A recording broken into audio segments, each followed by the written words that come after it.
It happens without warning. You are sitting in the pew, or standing or kneeling, and nothing unusual is occurring. The homily is ordinary.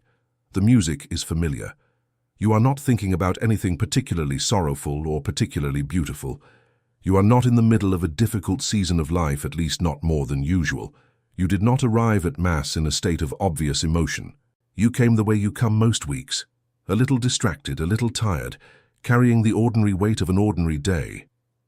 And then something shifts, not dramatically, not with any identifiable cause, a pressure behind the eyes, a fullness in the chest that was not there a moment ago.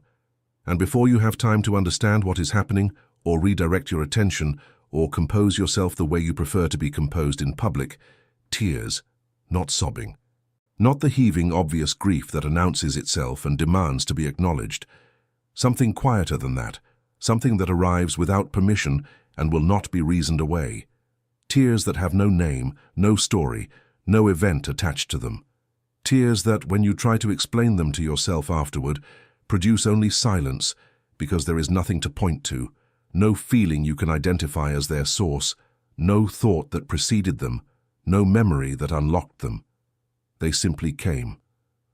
And you sat with them, perhaps embarrassed, perhaps confused, perhaps wiping them quickly and hoping no one noticed. And somewhere beneath the embarrassment and the confusion, a quiet question formed. What was that? Saint Thérèse of Lisieux knew that question. She knew it not as a curiosity about an unusual psychological phenomenon, but as a question that touches the deepest nature of the soul's relationship with God. And her answer, drawn from her own experience, from her understanding of grace, from her lifelong meditation on what it means to be a small soul held by an infinite love, is not what most people expect. She would not tell you to examine your emotions more carefully. She would not suggest you were simply tired or overwhelmed. She would not reduce what happened to anything the mind can fully account for. She would tell you that your soul knew something your mind did not. For me, prayer is a surge of the heart. It is a simple look turned toward heaven. It is a cry of recognition and of love, embracing both trial and joy. Saint Thérèse of Lisieux. Welcome to Divine Visions, a channel dedicated to the teachings of Saint Thérèse of Lisieux, the Little Flower, whose little way has guided countless souls back to peace, simplicity, and deep trust in God. In this video, we are going to explore something that happens to more souls than will ever speak of it openly. The tears that come at Mass without warning, without explanation, without any thought or memory or emotion you can point to as their cause. And we are going to let Thérèse show us what they actually are, where they actually come from, and why the soul that weeps without knowing why may be closer to God in that moment than it has ever been in its life. Subscribe if you want to understand what your soul was recognizing in that moment, what it saw or felt or was touched by, that your mind could not follow. Because Thérèse discovered that the tears which come at Mass without reason are not without reason at all. They are simply responding to something that operates beneath the level of reason, something older than thought, something the soul was made to recognize even when the mind has not yet caught up. The modern world has a strong preference for legible emotion, emotion that can be traced to a cause, emotion that makes sense, that follows from a clear sequence of thought or memory or circumstance, that can be explained to another person in a sentence or two, that does not leave the one experiencing it feeling vaguely foolish for not understanding their own interior life. Emotion that arrives with a label already attached. We trust this kind of emotion. We are uncomfortable with the other kind, the emotion that precedes explanation, that resists being traced to any identifiable source, that simply arrives in the body and the heart without having sent any notice in advance. We experience this kind of emotion as a malfunction, as something that should be investigated and corrected, as evidence that something is wrong, emotionally, psychologically, spiritually, rather than evidence that something is right. And so the soul that weeps at Mass for no apparent reason does what people do with experiences they cannot categorize. It becomes embarrassed by it. It apologizes for it, to itself, if not to others. It tries to prevent it from happening again through distraction or deliberate emotional distance, or the careful management of attention during the parts of the Mass where it tends to arise. It treats its own tears as a disruption rather than a communication. As a problem to be solved, rather than a mystery to be entered. Thérèse would see this pattern immediately, and she would recognize it as the same pattern she observed in souls who tried to manage, contain, and explain away every movement of grace that did not arrive in an expected form. The pattern of a mind that has assigned itself authority over the soul's interior life, and therefore misses, again and again, the moments when God reaches the soul at a depth the mind cannot monitor. Because God does not always reach the soul through thought. He sometimes reaches it beneath thought entirely. There is a faculty in the soul that the mystics have long recognized and that modern language struggles to name precisely. It is not emotion in the ordinary sense, not the feelings that arise from memory or desire or physical condition or the accumulated weight of experience. It is something older and deeper than any of these. Something the soul carries not as a result of what has happened to it, but as a result of what it is, of the nature with which it was created, and the destination toward which it was oriented from the very beginning of its existence. The soul was made for God, not as a metaphor, not as a spiritual aspiration, as a literal fact about what the soul is and what it requires and what it recognizes, even through great distances, even through long forgetfulness, even through the fog of ordinary life and scattered attention and years of half-presence at Mass, when it comes close, and the Mass is where it comes closest. This is not a devotional exaggeration. It is the theological reality at the heart of Catholic understanding. The Mass is not a commemoration of something that happened elsewhere and long ago. It is the point where heaven and earth are genuinely, actually, really joined, where the sacrifice that redeems all time is made present again in time, where the veil between the visible and the invisible becomes thinner than anywhere else the soul goes in its ordinary life. The soul knows this, not the way the mind knows things, through understanding, through reflection, through the accumulation of evidence. The soul knows it the way the body knows certain things, instinctively below the level of deliberate thought, through a recognition that precedes and underlies any intellectual content. And when recognition of that depth occurs, when the soul, in the middle of an ordinary Mass on an ordinary day, is suddenly and without warning in contact with something it was made for and has been searching for since the first moment of its existence, the body responds, with tears that have no explanation. Because the explanation is too large for words. Thérèse understood this not as theory, but as lived experience. She wrote of moments at Mass, and before the Blessed Sacrament, and in quiet prayer, when something moved in her that she could not account for through any ordinary emotional logic. Moments when the distance she often felt between herself and God suddenly collapsed. When the dryness that characterized long stretches of her prayer life was interrupted by something so immediate and so real that her body could not contain the response. She did not analyze these moments excessively. She did not attempt to reproduce them on demand, or build a spiritual practice around the pursuit of similar experiences, or treat them as indicators of her progress or God's approval. She received them simply, as gifts given freely, at moments of God's choosing, and not her own. And she trusted that the moments of dryness were no less His presence than the moments of felt tears. But she also trusted the tears. She trusted that they were real, that what the soul had touched in those moments was not illusion or sentiment, or the byproduct of a tired mind in a quiet room, that the recognition the soul was responding to was genuine recognition, that something had been briefly seen or felt or entered into contact with that was worth weeping for, that the soul was right to weep even if the mind could not name the cause. This trust is not naive. It is grounded in a clear-eyed understanding of what the Mass is, and what the soul is, and what happens, really, actually, at a depth most of us spend most of our lives unable to access, when the two are genuinely present to each other. Think about what is happening during the Mass that makes the soul capable of this response.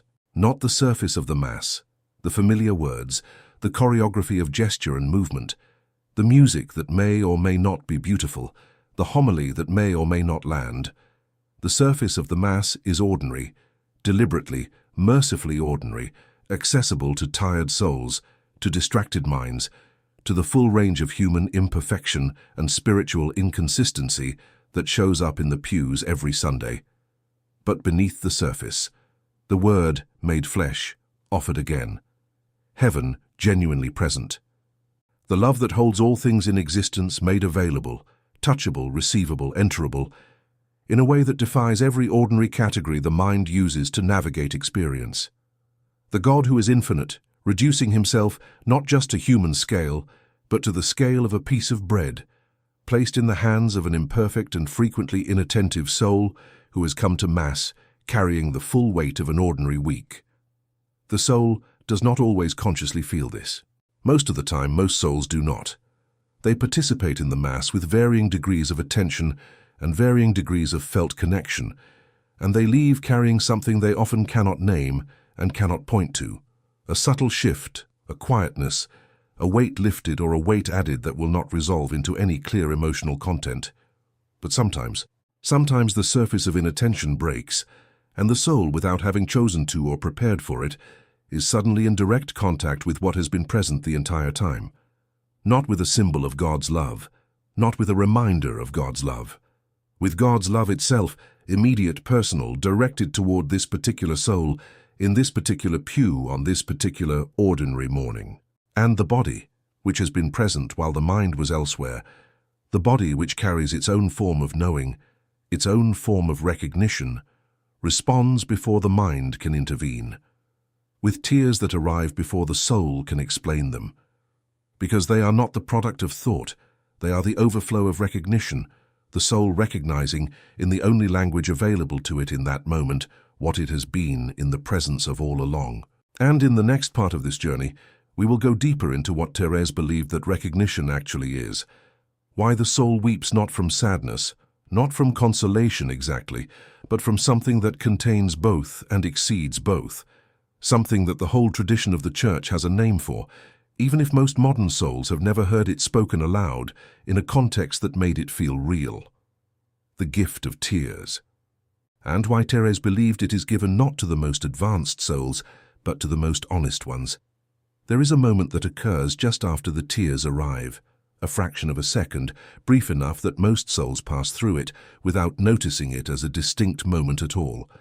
But it is there, and what happens in it matters more than most souls realize.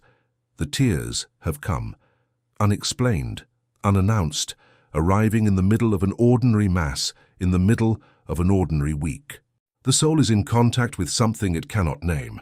The body has responded before the mind could intervene. And now, in that fraction of a second before the mind fully reasserts itself and begins its work of evaluation and management, the soul faces a choice.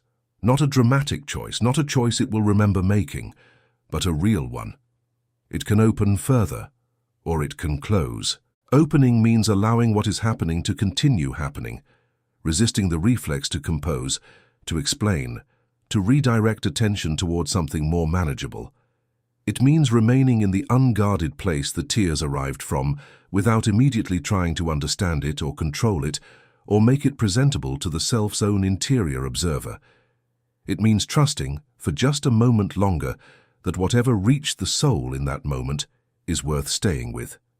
Closing means the opposite, the quick wipe of the eye, the deliberate shift of attention, the interior contraction that says, "Oh, not here, not now, not this," and returns the soul to the surface of the Mass, to the familiar and manageable, to the composure it prefers. This contraction is not always conscious. It does not always feel like a choice. It feels like a natural restoration of order after a temporary disruption. But it is a choice. And Thérèse would say with the gentleness she brought to every difficult truth that the soul which consistently closes in that moment is refusing something, not sinfully, not catastrophically, but really turning away, however briefly, from a grace that was genuinely offered, genuinely present, genuinely available for the length of time the soul was willing to remain in it. This is where the gift of tears becomes demanding. Most people experience the tears as passive, something that happens to them, that arrives without their consent, and therefore requires no particular response.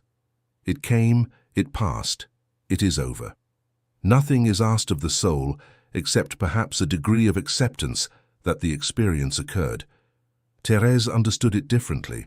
She understood that every movement of grace, Every moment in which God reaches the soul at a depth it cannot reach through its own effort carries within it an implicit invitation, not an obligation, not a demand. An invitation to go further, to remain a moment longer in the place the grace opened, to follow the opening rather than immediately sealing it. The soul that weeps at Mass without knowing why has been touched at a depth it does not normally access. Something beneath its ordinary experience has been briefly illuminated, and in that illumination, however fleeting, however impossible to sustain indefinitely, is an invitation to receive more of what is actually present at the Mass than the soul ordinarily allows itself to receive. The question is not, why did this happen? The question is, what will the soul do with it now? The only way I can prove my love is by scattering flowers, and these flowers are every little sacrifice, every glance and word, and the doing of the least actions for love. Sainte Thérèse of Lisieux. The soul's response to the gift of tears is itself an act of love, a small one, unremarkable, invisible to anyone else in the Church, the decision to remain open rather than closing, the decision to let the grace finish what it started rather than interrupting it with self-management, the decision to trust, for just a moment longer, that what reached the soul was worth receiving completely rather than partially. This is the flower the soul scatters in that moment, not despite the tears, through them. But there is an obstacle that prevents most souls from making this choice, and it is not pride exactly. Not vanity, not spiritual laziness, not the obvious failures of attention or devotion. It is something more subtle and more common than any of these. It is the fear of being seen. Not seen by God, the soul is past that fear, at least consciously. Seen by the person in the next pew, seen by the family member sitting beside it, seen by the acquaintance 2 rows back who will wonder what happened. The social visibility of tears in a public space, even a sacred one, even a space where weeping is theologically appropriate and historically common, activates a self-consciousness that pulls the soul directly out of the interior depth it was just beginning to inhabit. And the soul contracts, not because it wants to refuse the grace, because it does not want to be observed in a state of emotional vulnerability by other human beings, who may not understand, who may ask questions it cannot answer, who may draw conclusions about its psychological stability or its spiritual condition from the simple fact that it wept during Mass. Thérèse understood this fear with particular precision. She lived in community. She prayed alongside the same women every day for years. She had no privacy of the kind that modern life considers ordinary, no room of her own, no solitude that was not shared, no interior experience that could not potentially be observed, commented on, interpreted by the women living immediately beside her. And yet she did not perform composure as a spiritual virtue. She did not treat the management of her own visible emotion as a sign of holiness. She allowed herself to be small in front of others, not performatively small, not the careful display of humility that is its own kind of performance, simply genuinely small, present to her own experience without requiring that experience to be invisible to the people around her, willing to be seen as someone who felt things, who was moved, who was sometimes reached by grace in ways that expressed themselves outwardly in a body that did not always cooperate with the soul's preference for composure. This willingness, this simple willingness to be seen as a small soul that God sometimes moves to tears, is itself a form of the trust she practiced in everything. Trust that being small before others does not diminish the soul. Trust that the grace given is more important than the impression managed. Trust that the God who gave the tears is not embarrassed by them and does not require the soul to be. There is something else Thérèse understood about what the soul should do with the tears that come at Mass. She understood that they should not be analyzed afterward. This goes against every instinct of the spiritually serious soul, the soul that takes its interior life seriously, that examines its own experience carefully, that wants to understand what God is doing in it so that it can cooperate more fully and miss less. This soul, when something significant happens in prayer or at Mass, immediately reaches for understanding. It wants to know what the experience meant, where it came from, what it indicates about the soul's current spiritual state, how it connects to other experiences, what it is asking the soul to do differently. This impulse is not wrong.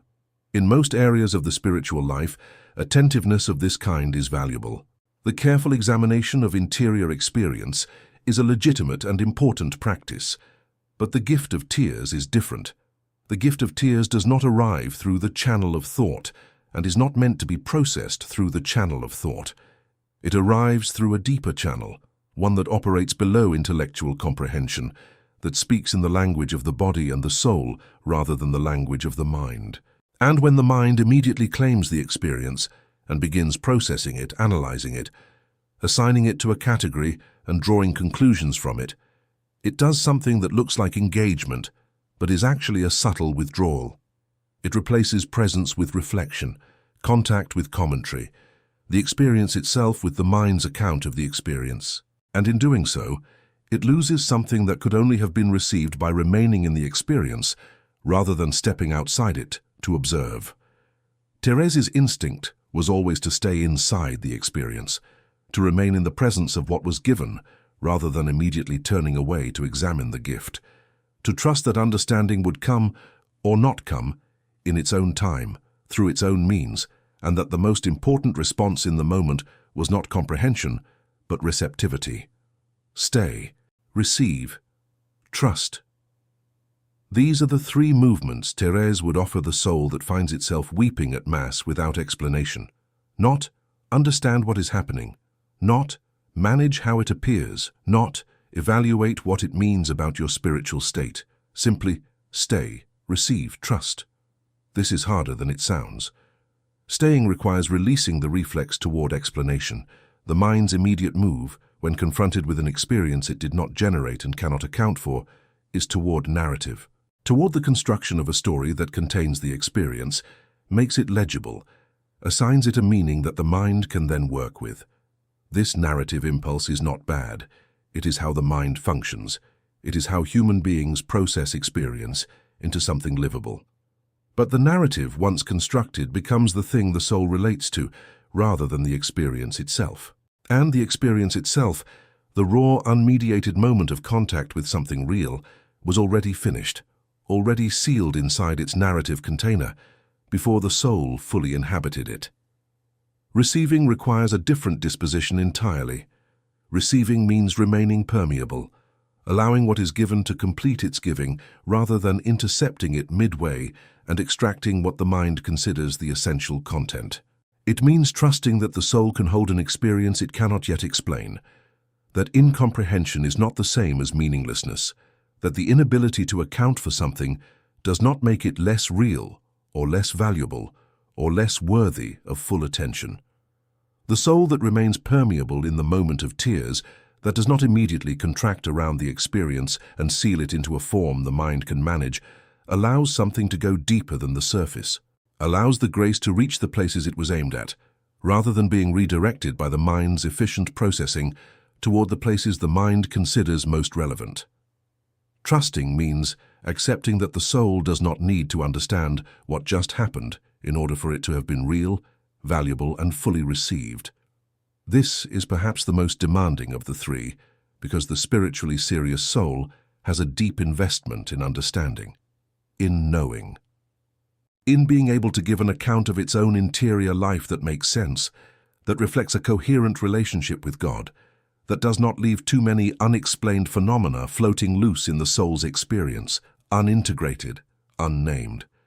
But Thérèse would say gently, not everything God gives is given to be understood. Some things are given to be received, and received completely, and carried, not as insight, not as doctrine, not as spiritual progress to be evaluated, but as the simple fact of having been touched, of having been, in a moment, the mind did not control and could not have produced, genuinely close to something real.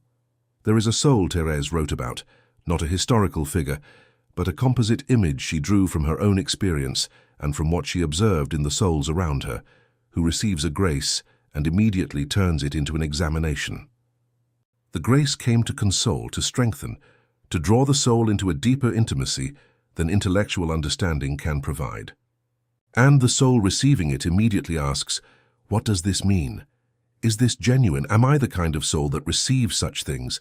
What does it say about my spiritual state? What am I supposed to do with it?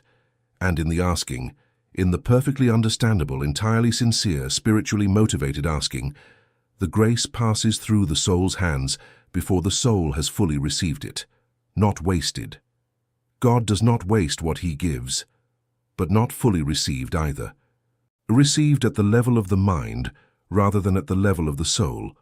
Thérèse watched this happen, in herself, in others, and she understood it as one of the subtler forms of the same self-sufficiency that expressed itself more obviously in spiritual pride and the desire to climb.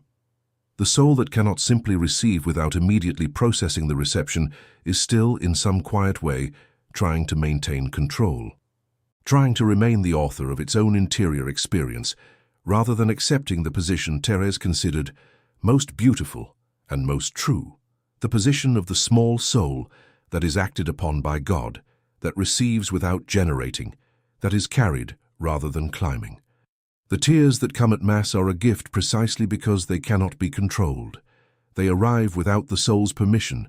They resist the soul's efforts to stop them. They express something real at a level deeper than the soul's management of itself reaches. And in all of this, in their unexpectedness, their resistance to explanation, their refusal to be neatly contained, they are an image of grace itself. Grace also arrives without permission. Grace also resists being fully explained. Grace also expresses something real at a depth deeper than the soul's self-management reaches. The tears are not separate from the grace. They are the grace, expressing itself in the only language available to it in that moment. And the soul that learns to receive them, without embarrassment, without excessive analysis, without the reflexive contraction toward composure, learns something far more important than what the tears mean.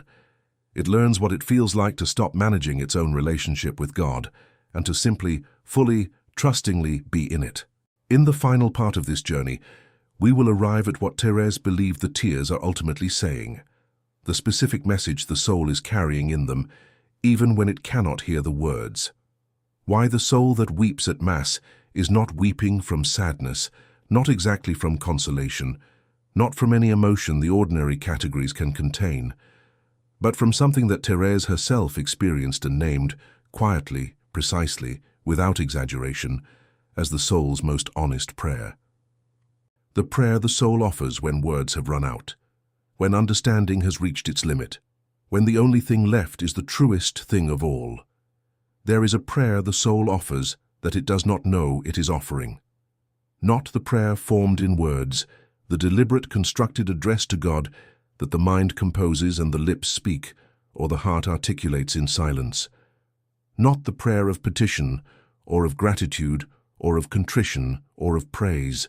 Not even the prayer of simple presence, the wordless remaining before God, that the contemplative tradition has always honored as among the highest forms of prayer available to the soul still living in time. Something prior to all of these. Something that precedes the soul's decision to pray at all, that arises not from the soul's choice to address God, but from the soul's nature, from what it is at its deepest level, from the longing that was placed in it before it had any words for what it longed for. A prayer that does not require composition because it has no content other than the soul itself, the soul in its full reality, its full incompleteness, its full and aching awareness of the distance between what it is and what it was made for. This is the prayer the tears carry, not a message, not a petition, not a specific communication that, if decoded correctly, would yield a clear sentence about what the soul needs or fears or desires in this particular moment.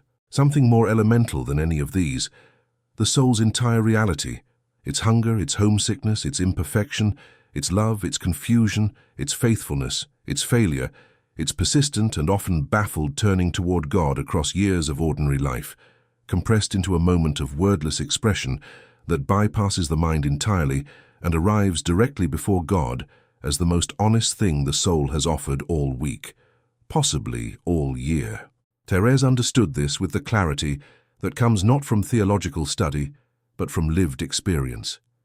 She had known long seasons in which prayer felt impossible, in which the words felt hollow, the attention scattered, the sense of God's presence entirely absent. And she had discovered in those seasons that the prayer which reached God most completely was often not the prayer she had managed to construct through effort and discipline. It was the prayer she had not known she was making, the ache itself, the dryness itself, the continued showing up to a prayer that produced nothing felt, week after week, mass after mass, kneeling in the same place with the same emptiness and continuing anyway. This continuation, she understood, was not the preparation for prayer. It was prayer, the most real form of it available to an imperfect soul in a difficult season. And the tears, when they finally came, were not the beginning of prayer. They were the surface of something that had been praying all along. For me, prayer is a surge of the heart. It is a simple look turned toward heaven. It is a cry of recognition and of love, embracing both trial and joy. Saint Thérèse of Lisieux. Read that definition slowly. A surge of the heart, not a product of the mind, not a construction of the will. A surge, something that rises, that moves upward from a depth the soul did not consciously access, that carries with it everything the heart contains in that moment, without filtering it first. A simple look turned toward heaven. Not an eloquent address, not a carefully composed petition. A look. The simplest possible movement of attention. A face turning, a gaze lifted, a direction chosen. Not a speech. A look. A cry of recognition and of love. Not a statement. A cry. And not a cry of need only, or of pain only, or of desire only. A cry of recognition. The soul recognizing something, seeing however briefly and incompletely what it has been in the presence of, and responding to that recognition with the only sound available to it in that moment, embracing both trial and joy, not choosing between them, not resolving the tension between the difficulty of the soul's life and the beauty of what it has just touched, holding both, the weight of everything that is hard and the luminosity of what just reached through it, without requiring either to disappear. This is what the tears at Mass are. Every element of Thérèse's definition is present in them. They are a surge, arriving from below ordinary consciousness, rising without the mind's permission. They are a simple look, the soul's most unguarded moment of attention, directed toward what is actually present at the altar. They are a cry of recognition, the soul responding to contact with what it was made for. They embrace both trial and joy, carrying the full weight of the soul's life, its difficulty and its love, into a single unrepeatable moment of honest presence. They are, in Thérèse's precise and luminous sense of the word, prayer, the most honest prayer the soul has offered in a very long time. This reframes everything about how the soul understands those moments. The soul that has been embarrassed by its tears, that has interpreted them as a failure of composure, a loss of control, an emotional response that does not reflect well on its spiritual maturity, is misreading its own experience entirely. It is judging by the surface when the truth is at the depth. It is measuring by the standards of emotional management when the real standard is something else entirely. The real standard is honesty, and the tears are honest. They do not pretend. They do not perform. They do not construct a version of the soul's interior life that is more composed, more coherent, more spiritually impressive than the actual interior life is. They simply express what is there, the soul as it actually is in this actual moment, in contact with something actually real. No editing, no curation, no careful selection of what to present and what to keep hidden. The soul, for the length of those tears, is completely visible. Not to the people in the surrounding pews. They see only the exterior expression, which tells them very little. But to God. The soul is completely visible to God in that moment, not because God could not see it before, but because the soul's usual self-management has briefly lowered, and what is present before him is the whole of it rather than the curated portion. The longing alongside the faithfulness, the confusion alongside the love, the imperfection alongside the genuine desire to be better than it currently is, the homesickness alongside the gratitude for having a home to be homesick for. All of it offered, none of it hidden. This is what Thérèse means when she speaks of the soul that comes before God as a small child, not as a spiritual achievement to aspire to, but as a description of what the soul already is in its most honest moments. The child does not manage its presentation before the parent. It arrives as it is, tired, confused, overwhelmed, full of love and full of need simultaneously, unable to separate the one from the other, not trying to, and the parent receives all of it, without requiring the child to have sorted itself out first, without needing the child to explain itself before being held. The tears at Mass are the moment the soul stops sorting itself out, and God receives it completely. There is a dimension of this that Thérèse understood with particular tenderness, one that speaks directly to the soul that has been weeping at Mass for years and has never known why. The tears are not only a response to what is present at the Mass, they are also a response to what the soul has been carrying toward the Mass. Every ordinary week lived in imperfect love, every morning of dryness in prayer, every moment of genuine kindness given and immediately forgotten, every failure of patience, every small turning back to God after turning away, every continued faithfulness in seasons when faithfulness produced no felt reward, every prayer offered into silence, every Mass attended without warmth or consolation, continued through discipline and trust alone. All of this the soul carries into church with it. It does not arrive empty. It arrives full of everything it has been living since the last time it sat in this pew. And most of what it is carrying it has not consciously registered as significant. It has not filed it away as evidence of love or faithfulness or spiritual progress. It has simply lived it and moved on, the way souls do, the way ordinary life requires. But the soul carries it, and sometimes, in the moment of genuine contact with the real presence, in the unremarkable middle of an ordinary Mass, all of it surfaces at once. Not in a way that can be narrated or explained or organized into a coherent account, in the only form available to that quantity of unnamed interior reality, in tears. The tears are not only what the soul feels in that moment, they are the whole week arriving, the whole year arriving, the whole life of ordinary faithfulness, imperfect, inconsistent, continued, finally finding a place to rest, the place it was always moving toward, the altar where heaven and earth meet, the presence that receives everything the soul has been carrying, the love that does not require the soul to have sorted itself out before offering what it has. Thérèse died at 24. In the last months of her life, during the darkness she has described so honestly, the interior fog, the absence of felt faith, the prayers spoken into what felt like empty air, she continued to attend Mass. She continued to receive communion. She continued to kneel in the same place week after week, carrying everything she was carrying, offering everything she could offer, which was sometimes very little. She did not always weep. She did not always feel anything. But she trusted. In the light, in the dark, in the feeling and in the absence of feeling, that what she brought to the Mass was received, that the soul too depleted to produce a beautiful prayer was received exactly as it was, that the tears when they came were gift and not malfunction, that the dryness when it came was also gift, also held, also known completely by the God who was present, whether she could feel him or not. This trust, held through darkness, offered into silence, maintained without the consolation of feeling it rewarded, is the fullest expression of the little way. And it is available to every soul that sits in the pew and weeps without knowing why. Because what Thérèse discovered, and what she offers now to every soul still carrying its ordinary life toward the altar every week, is this: you do not need to understand your tears. You do not need to explain them, manage them, or justify them. You do not need to earn the grace that produced them or prove you are worthy of having received it. You only need to let them fall. Let them carry everything they are carrying: the week, the year, the life of ordinary love and ordinary failure, and ordinary faithfulness that you have been living without knowing its full weight.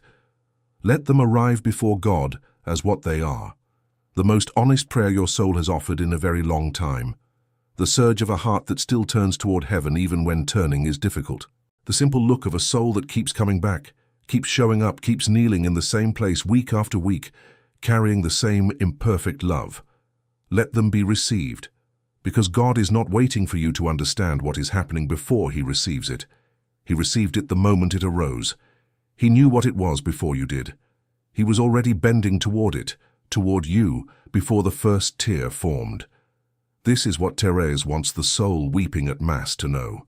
Not that the tears prove you are holy, not that they indicate spiritual advancement or special favor, but that they are real, that they are honest, that in the moment they arrived, the soul was more genuinely present before God than it had been in a long time, and that God, who sees the whole of what the soul carries, who knows the full weight of the ordinary life it has been living, who has been receiving every imperfect prayer and every forgotten kindness and every continued faithfulness offered into silence, is there, will always be there, receiving the tears, receiving the prayer they carry, receiving the soul, and as it is, not as it wishes it were, with the complete and unhurried tenderness of a father who has been waiting for exactly this moment, not for the soul to arrive composed, for the soul to arrive, and when it does, when it kneels in the familiar pew and feels without warning the surface of composure give way, what is being offered is not a loss of control. It is the deepest form of trust. The trust that says, without words, without understanding, without any theological articulation, simply through tears falling in an ordinary church on an ordinary day, here I am, all of it, received or not, understood or not, worthy or not. Here, and heaven, which has been waiting for precisely this, which has been receiving precisely this, which has known all along that this was coming, opens, fully, completely, without reservation, as it always has, for every small soul that stopped trying to arrive composed and simply arrived.